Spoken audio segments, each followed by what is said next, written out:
bagian dari satu keluarga virus yang sangat besar. Virus influenza merupakan suatu virus RNA beruntai tunggal yang memiliki bentuk yaitu bulat atau tubular.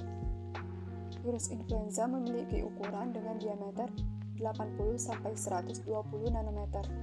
Virus ini termasuk ke dalam famili Orthomyxoviridae. Beberapa komponen partikel penyusun virus influenza yaitu 8 segmen RNA untai tunggal yang ditandai dengan untaian berwarna hijau, kapsid protein sebagai pembungkus dari RNA. Kapsid protein diselubungi oleh selubung lipoprotein. Selubung lipoprotein dikelilingi oleh glikoprotein. Glikoprotein terdiri dari hemaglutinin dan neuraminidase. Hemaglutinin ditandai dengan bentuk yang berbentuk seperti jarum berwarna biru dan neuraminidase ditandai dengan yang berbentuk seperti jarum berwarna merah. Materi genetik yaitu RNA berfungsi untuk melakukan reproduksi atau berkembang biak. Kapsid protein berfungsi untuk melindungi materi genetik yaitu RNA. Selubung lipoprotein adalah bagian terluar dari virus influenza.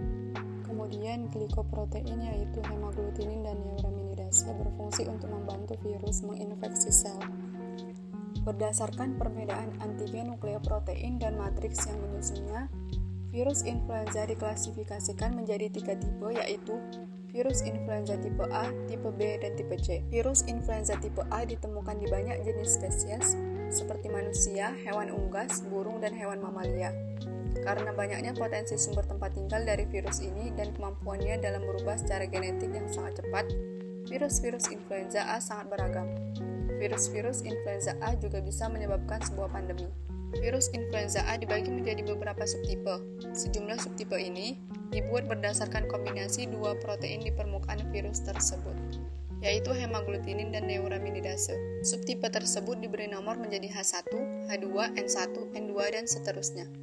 Tetapi hanya H1, H3, H5, serta N1 dan N2 yang tersebar di antara manusia.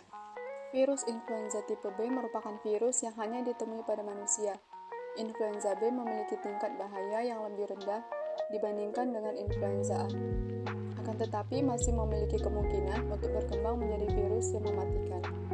Influenza tipe ini digolongkan tidak memiliki potensi untuk menjadi wabah. Tidak seperti virus influenza A, influenza B tidak dipecah menjadi beberapa subtipe.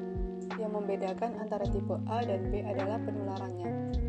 Pada influenza tipe A, virus ini dapat ditemukan pada hewan dan manusia, juga berisiko tertular dari hewan tersebut.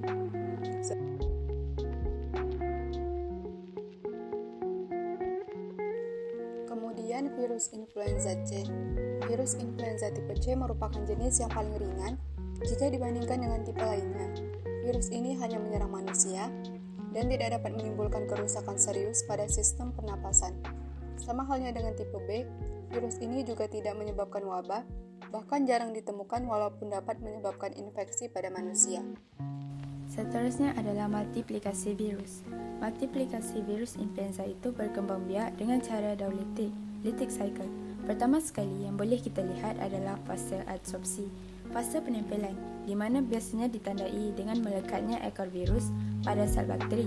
Setelah menempel, virus mengeluarkan enzim lysosim yang berfungsi sebagai enzim penghancur, di mana terbentuknya lubang pada dinding bakteri untuk memasukkan asam inti virus. Kedua adalah fase injeksi, memasukkan asam inti. Setelah terbentuk lubang pada sel bakteri, maka virus akan memasukkan asam inti, DNA, ke dalam tubuh sel bakteri. Jadi, kapsid virus tetap berada di luar sel bakteri dan berfungsi lagi. Fase yang ketiga ialah fase sintesis, pembentukan, di mana DNA virus akan mempengaruhi DNA bakteri untuk mereplikasikan bahagian-bahagian virus sehingga terbentuknya bahagian-bahagian virus. Seterusnya, terdapat fase assembly, perakitan yang bisa kita lihat bahawa ada bahagian-bahagian virus yang telah terbentuk oleh bakteri. Ianya akan dirakit menjadi virus sempurna.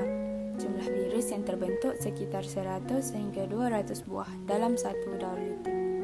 Terakhir sekali ialah fase lisis, pemecahan sel inang. Fase ini terjadi ketika perakitan selesai, maka virus akan menghancurkan dinding sel bakteri dengan enzim lisosim. Akhirnya, virus akan mencari inang baru. Baiklah, Di sini saya akan menjelaskan mengenai penyebaran virus influenza. Virus influenza ini dapat menyebar dengan cepat melalui penularan dari orang ke orang. Ketika seseorang yang terkena flu batuk atau bersin, virus flu dilepaskan ke udara. Jadi, virus influenza menyebar antar manusia melalui droplet di udara atau melalui kontak dengan permukaan tangan yang tercemar. Anak-anak dan orang yang lebih tua memiliki tingkat infeksi virus influenza tertinggi. Risiko penularan virus influenza meningkat pada bayi atau anak-anak, orang berusia lebih dari 50 tahun, orang dengan kondisi sistem imun yang lemah, seperti pada HIV/AIDS, hamil, kemoterapi, dan transplantasi organ, serta pada orang-orang yang memiliki penyakit kronis seperti diabetes, penyakit jantung, penyakit ginjal, ataupun paru-paru. Penyakit yang disebabkan oleh virus influenza yaitu flu babi, flu burung, demam, asma, pneumonia, nyeri kepala. Prinsip dan metode.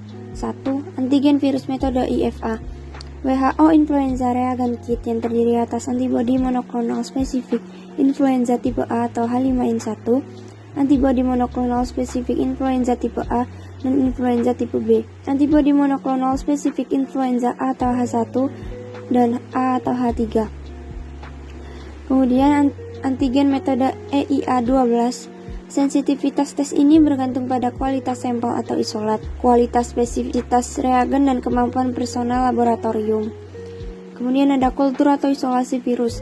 Isolasi virus ialah teknik sensitif memisahkan virus A1 sebagai uji baku emas untuk mendiagnosis virus influenza. Kemudian ada RT-PCR.